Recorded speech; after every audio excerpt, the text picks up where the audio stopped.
Hello students, welcome to the EPG Pathshala. I am Renu Arora, former Head Education and Training Division from CSIR NISCARE, New Delhi. Today I am going to talk about the module Financial Management, that is Allocation, Accounting and Auditing. This is from the paper Management of Library and Information Centers. This module covers financial management with regard to allocation, accounting and auditing in libraries and information organizations. In this module, we will learn how allocation of funds is carried out after raising the funds through different channels. Budget allocation is a core problem faced by most libraries, usually by public and academic libraries all over the world. Besides learning various types of budgets, methods of budget preparation, justification and approval of budget, we will also learn the kinds of financial records required by information organizations. Lastly, we will know about importance of audit in financial management. The objectives of this module are: firstly, to explain the importance of allocation of finances in libraries and information organizations. Secondly, to know what is budget and its importance in libraries and information organizations. Thirdly, to categorize various budgetary methods. Fourthly, to establish norms, standards, and principles involved in preparation of a budget. Then we'll also learn how to prepare a library budget. In fact, for each type of library, different types of budget has to be prepared. Then we have to see how to maintain accounts and related records in libraries. And lastly, to conform to the accounting and auditing requirements of an information organization. Financial management. Let us begin by understanding what is financial management and what it does for a library.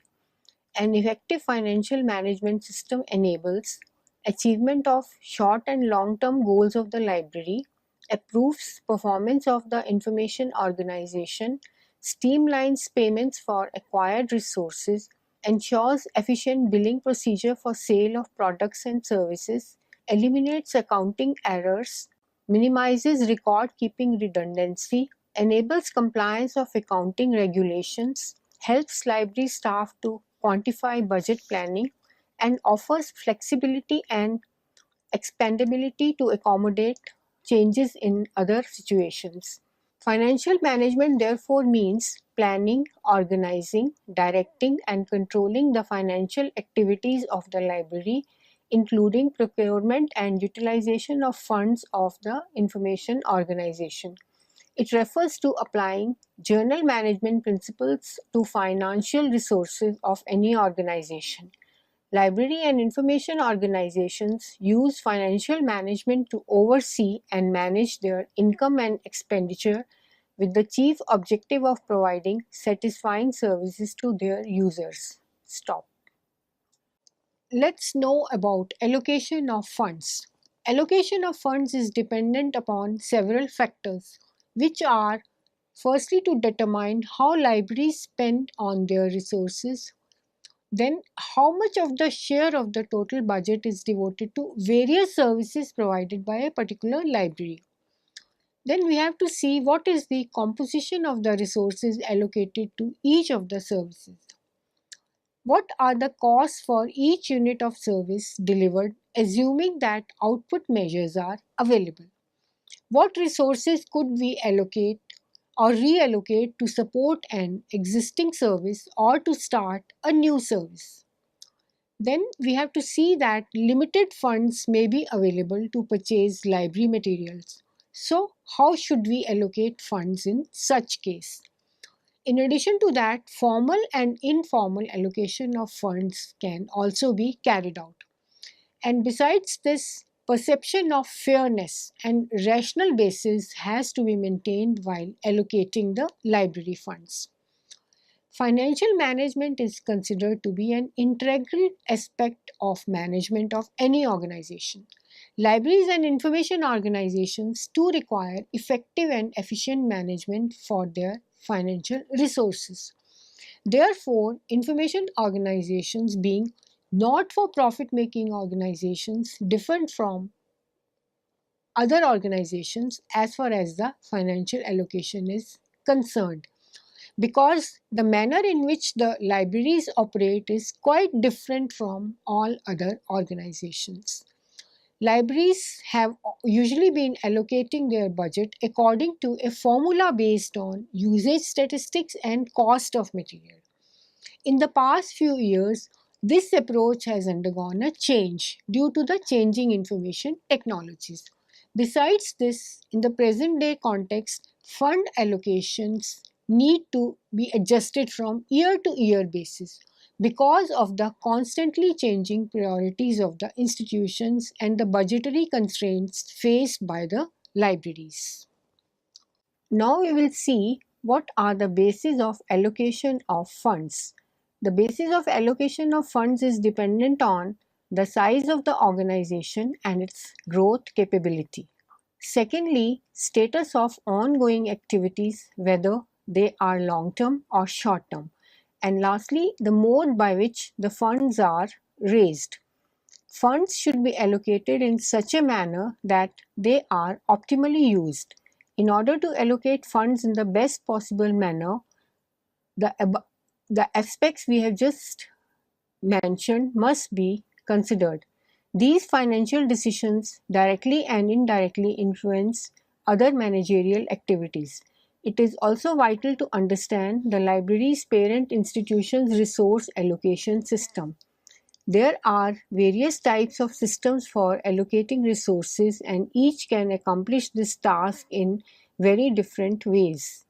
These financial decisions directly and indirectly influence other managerial activities.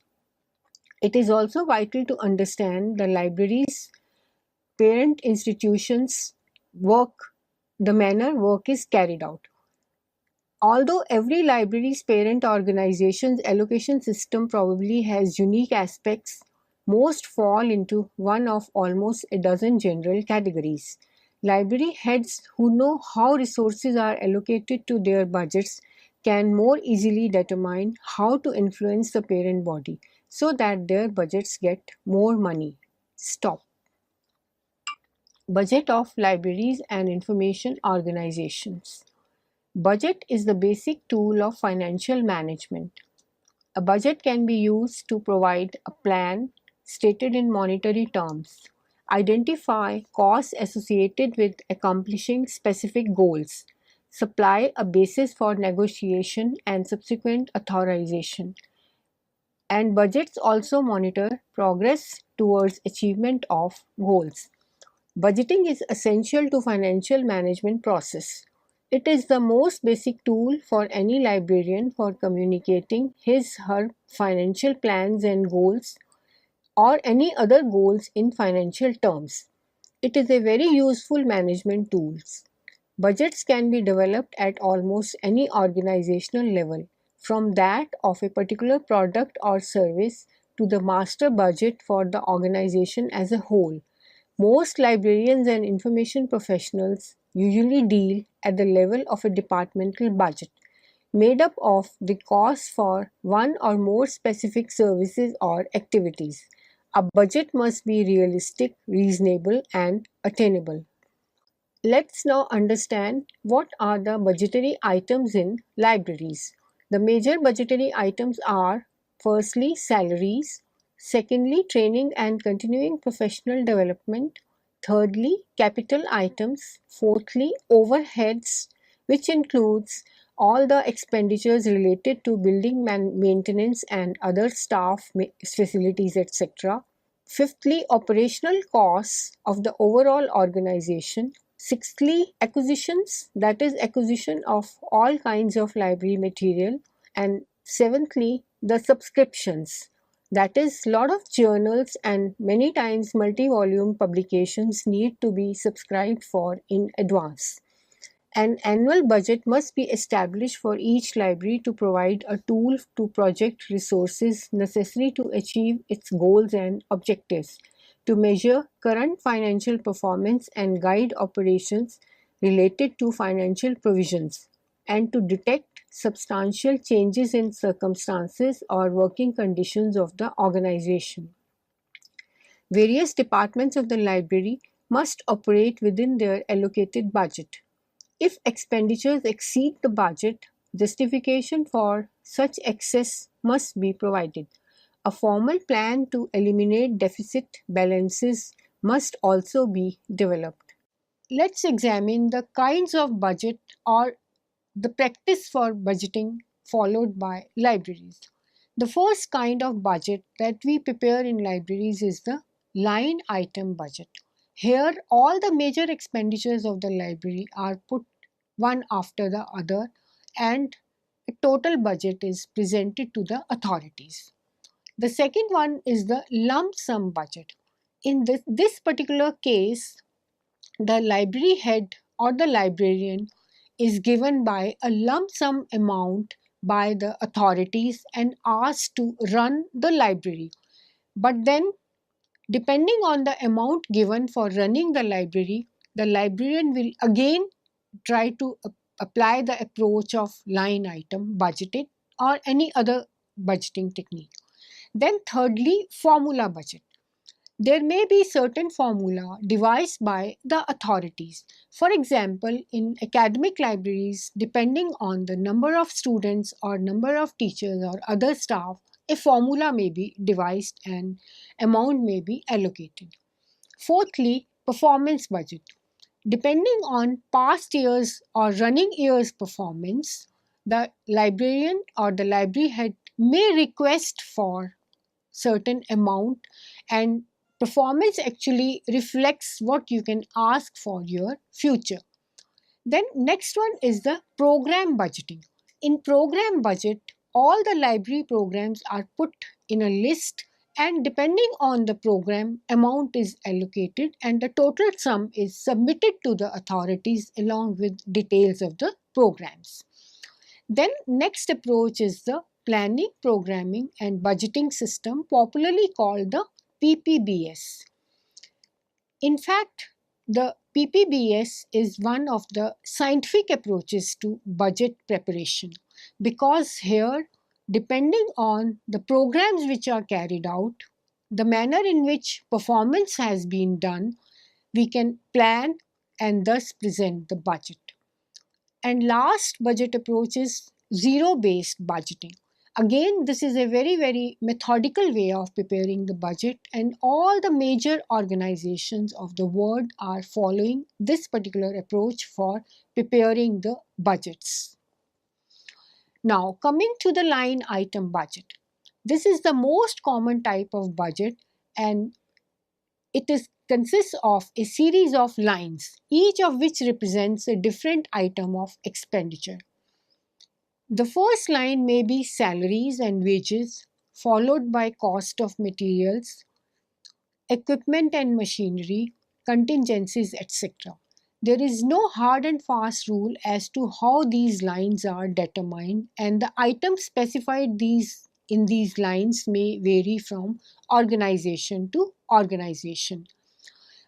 In fact, within the particular line, further subdivision may be provided. For example, library material. It may be further divided into, say, books, journals, reports, or other types of library material. The chief advantage of this method is that it is a very simple and easy to prepare, and for subsequent years, by marginally increasing the amounts, the budget can be prepared. For example, the librarian will take a look at the previous year's budget, increase everything by 10 or 15% and submit it to the authorities. So hardly any effort is required to prepare this kind of budget. But in the modern times, this has lot of disadvantages, because this type of budget doesn't say how the money will be spent, whether in the previous year it was spent effectively, efficiently or not. So in the modern times, this approach is not followed by most of the larger libraries. Lump sum budget. After knowing what is line item budget, let us now understand what is lump sum budget. In this approach, the authorities provide adequate funds to the parent body of the library, and out of which the parent body fixes a certain amount for the library. Usually, as a norm, a certain percentage of the whole budget is fixed for the library, and the library has to manage out of that amount. In this manner, the budget for the library appears to be lump sum in the organizational budget of the parent organization. Although the amount may appear to be lump sum, the library professionals have to decide how to allocate funds to various heads of the library. Thus, budget preparation here is at lower or micro level, or a specific budget in a large organization that otherwise prepares budget in at the macro level of the organization. In other words, what we can understand from lump sum budget is that once the librarian is informed that certain sum will be available for the library as a budget, the librarian has to prepare budget according to some of the other techniques. Usually, librarians in smaller libraries prepare according to line item budgeting, but in larger organizations, some other scientific technique for budgeting may be adopted. Formula budget. The formula budget describes a situation in which the distribution of funds to various organizations performing a similar or a parallel function is based on same formula. For example, a state may distribute funds to libraries within the state, university, or college system based on a particular formula, input for which might be the number of full-time registered undergraduate students, postgraduate students, faculty members, the extent of collection at hand and to be maintained, or any other such factor. Such a formula could determine the precise amount to be allocated to each institution or the relative size of the amount which each organization gets. A formula budget of course determines what the library will get and not how it will spend. So once according to the formula the amount is received by the library, then the librarian has to decide how it has to be spent. In case of formula budget, usually the formulas are prepared by some recommended authorities. For example, in universities, the university authorities might decide how the distribution of the budget has to be for undergraduate students or postgraduate faculty members or researchers, etc. Similarly, for a public library, according to the number of the users and the locality in which the library is existing, according to the size of the population, the formula may be devised. Performance budget. The budget is based presumably on what the organization does and what services it proposes or is required to perform. For each item, a unit cost could be developed. For example, it costs amount A to circulate a book, amount B to process a new book. The budget of the library would then simply be based on the volume of the activities anticipated for the year. Taking into account the unit cost for these activities, the budget might be prepared. A performance budget thus is based on expenditure incurred on performance of activities, and the stress is on operational efficiency. A drawback of this method is that it measures only quantity and not quality, which is rather difficult to measure as user satisfaction depends on it. So, in many cases, as per the formula budget methodology, only those librarians will get further funding if they have performed well in the previous year, or if they propose some other activities, they have to promise to show performance, and then only the budget amount will be given. But then again, it is all on quantitative performance and quality is not taken into account here, which is a very big drawback of this method of budgeting. Let's see what is program budget. The proposed expenses of the organization are delineated and analyzed by the functions it undertakes. A program budget usually sets forth the library's proposed expenditures as these are related to each function. The advantage of such a budget is that one can see what the money expended is doing, and one can also get an idea of what will suffer if the budget is cut or what resources will be needed to increase the scope or extent of particular services or functions. A useful and informative way of presenting a budget is to graphically combine the line item budget and the program budget. Such an assembled presentation shows what money is going where and to what end. But definitely the program budget is very much improvement on the previous budget that we talked about, that is the performance budget, because here for each program all aspects, that is the resources including the documentary and human resources and other expenditures, are taken into account and then totaled together to prepare the final budget. Program Planning and Budgeting System, popularly referred to as PPBS. This kind of budgeting approach is a definite improvement on all the previous approaches that we have just discussed. It is a management tool to provide a better analytical basis for decision making and for putting such decisions into operation. A program planning and budgeting system, that is PPBS, is constituted basically of 5 elements. Firstly, a program structure.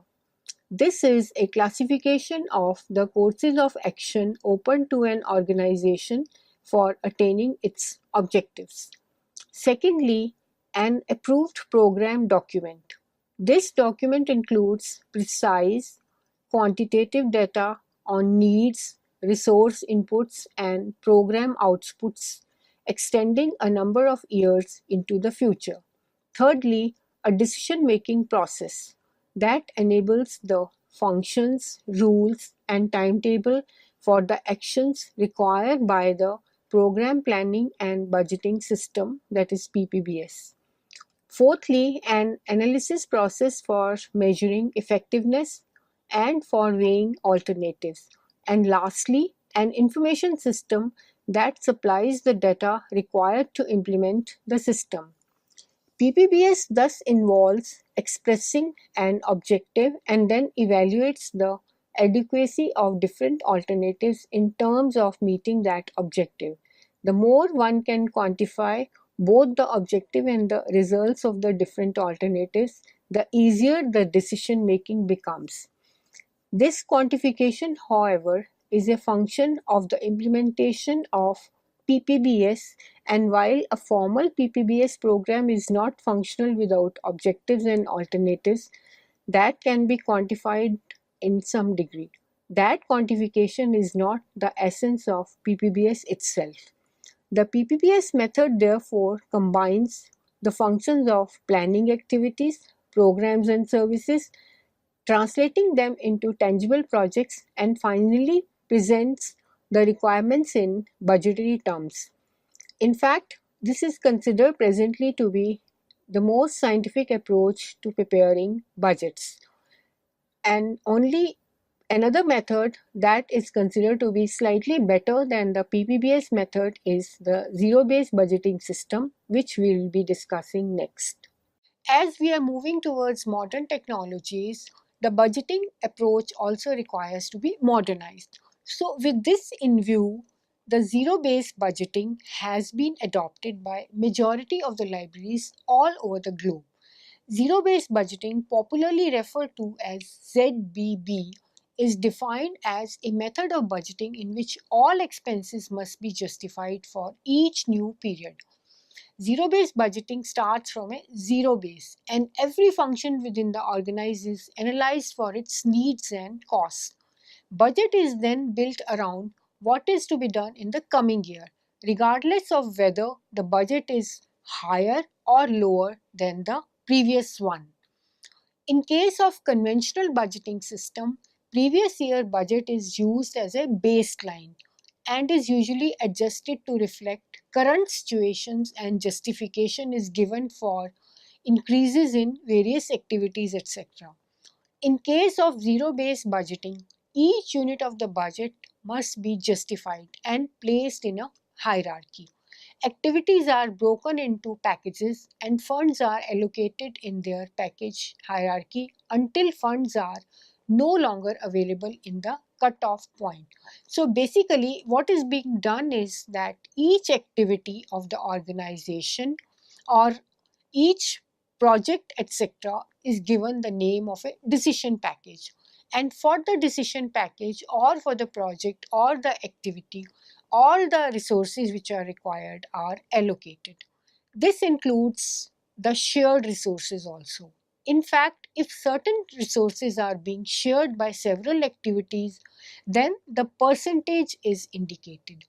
And then the funds which are allocated in that particular package are allocated, and then all the activities in the package are put in a hierarchy, and whatever the funds are available are given up to the particular cutoff point.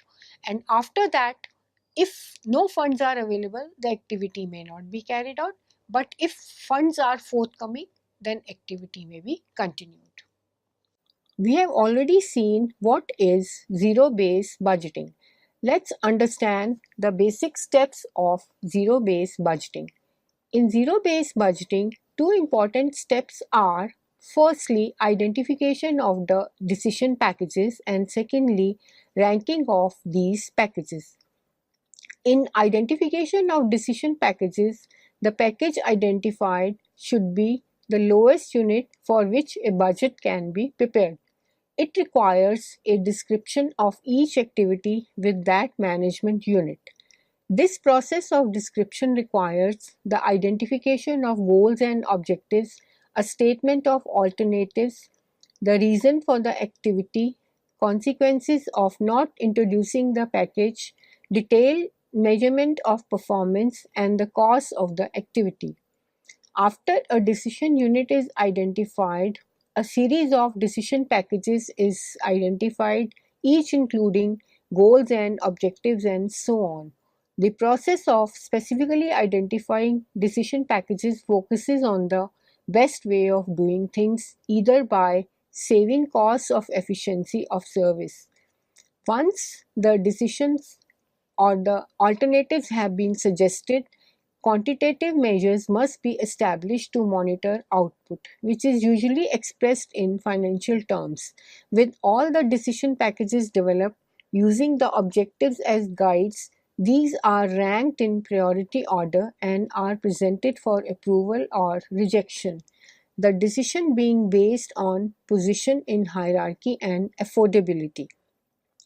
Now coming to the ranking of these packages, the ranking decision packages or setting priorities with each unit of the organization helps in taking decisions about the most important activities within that unit of the organization. After each unit identifies its priorities, the priorities of all units are collected together and the process is carried out in the light of the decision package's importance to the total organization. Each decision package relates to some extent to others, and this interrelationship must be considered in ranking them because related decision packages share costs of personnel and resources. At some level in hierarchy of the priorities is the cut-off level, and decision packages that fall below it are not funded.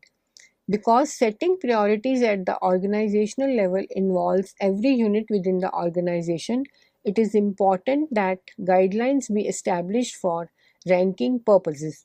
So, it has been seen that in various countries, even in India, in many of the government organizations, the zero-based budgeting approach has been successfully adopted.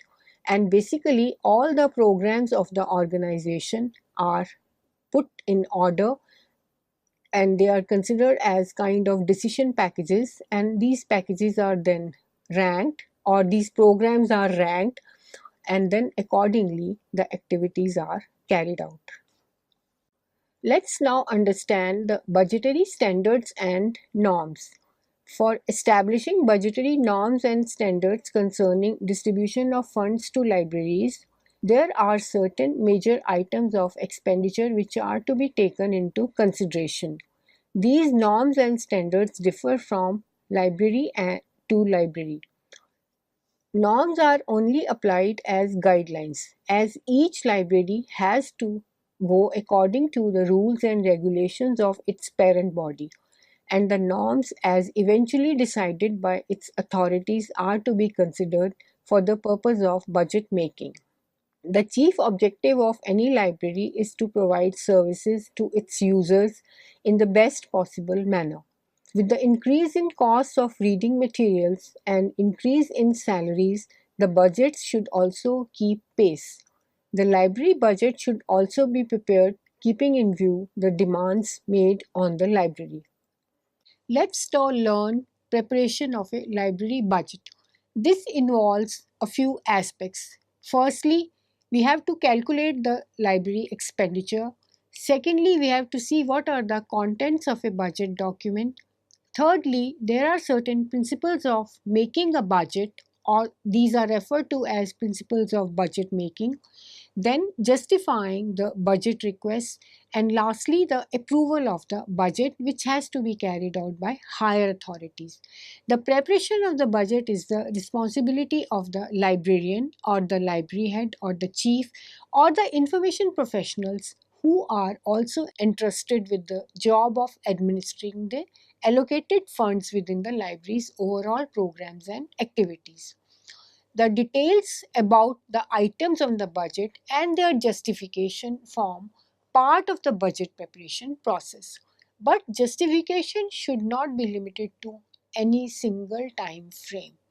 The review and questioning about services and justification for funds should be a continuous process.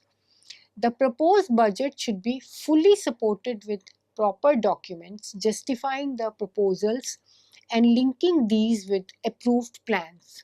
The library professional responsible for preparing the budget should do the homework properly by taking sufficient time and with proper effort to understand the budgeting process within the parent organization. This helps when final presentation of the budget is made to authorities for approval and justifies the request for monitoring funding of the future. Let's know about accounting. Accounting is a prerequisite of a sound and efficient financial management system of any library or information center. It is primarily a system of measurement and reporting of economic events based upon the accounting equation for the purpose of decision making. Generally, when someone says accounting, they are referring to the department, activity, or individuals involved in the application of the accounting equation. Besides this, accounting is also the classification, analysis, and interpretation of the financial or bookkeeping or records of an organization. The professional who supplies such services or carries out these activities is referred to as an accountant. In the recent years, libraries too require the services of qualified accountants for efficient financial management control of their organization. Let's now know about financial records. Financial records are those records that deal with finances or relate to financial matters. Libraries and information organizations too, like other organizations, maintain their financial records. As in the case of budget preparation, the financial records are maintained as per the practice of the parent organization of the library. In the present times, the librarian usually does not maintain separate financial records for the library, but these are usually maintained by the accounts section of the parent body of the library, as the purchase, transactions, and payments, etc., are handled centrally. However, in case of large libraries, like a national library or a large university library or a state central library, that is a public library, there may be separate financial division specifically for handling the financial transaction of the library. Some of the uses of financial records are: firstly, these help in preparing the annual reports, especially with regard to the details concerning financial spending, etc. Secondly, these are useful in allocating budget under various budgetary heads. Thirdly, these provide first-hand information about allocated budget already spent and due in a particular financial year. And fourthly, these make available details about payments received, payments due, bill spending, etc. For every organization, it is essential to maintain financial records, and even for libraries, several financial records are required to be maintained. The various types of records to be maintained by any library, let it be academic, public, or special library, these are essential. And these records are firstly a ledger, secondly a cash book, thirdly allocation register, fourthly an invoice register, then a salary register has to be maintained. Besides this, there has to be a register which is stating, or a record which is showing monthly statement of expenditure. Then there has to be a petty cash register. It means that whenever some small expenditures are to be carried out, it may be carried out by an individual or some advance amount may be taken, and small expenditure should be carried out, which could be maintained in the petty cash register, accounting for which can take place at a later date. Then there should be a purchase record. For every item that is purchased for the library, a record has to be maintained. It can be for books, for equipment, or any stationary item. Purchase record should be maintained. Then there has to be a revenue record. Whatever revenue is earned, whatever is forthcoming, record for that should be maintained. Then there has to be an equipment register. Whenever any equipment is acquired by the library, register has to be maintained for that, along with the cost of the equipment and along with the maintenance details, etc. The amount spent on the maintenance has to be entered into the equipment register. Let's understand what is auditing in the context of financial management. Auditing is a very important process for any organization for efficient financial management. It is referred to as an examination of records or financial accounts to check their accuracy, an adjustment or correction of accounts, and an examined and verified account. In Indian libraries, two types of financial audit systems are seen. These are pre-audit and post-audit, which is also referred to as audit. Auditing thus is examination and statement of accounts and of other documents connected with accounts by persons who have had no part in their preparation. Systems of financial inspection have long been used, especially in connection with public accounts. It must determine whether all assets and liabilities shown are actual and that they are properly incurred, valued, and recorded. A check must be made of the surplus, income, and capital stock accounts verified by the examination of the authorizations for expenditure and by comparing the amounts issued with the amounts authorized. Finally, auditing constitutes an independent check on the tendency to overstate assets and understate liabilities. So we have seen that how financial management helps in libraries, how budgets etc. are prepared and records are maintained. Let's see what we have learned in this particular module. We have learned the significant features of a good financial management system which is required for libraries. We have seen the need for keeping all receipts and payments transparent. Maintaining financial records up to date and controlling the financial statements is very vital for any library. We have understood and tried to prepare a comprehensive budget as a plan for current, future, and long range library growth. We have seen different kinds of budgeting techniques adopted by the library, and we have seen in detail how the PPBS and ZBB can be prepared by libraries.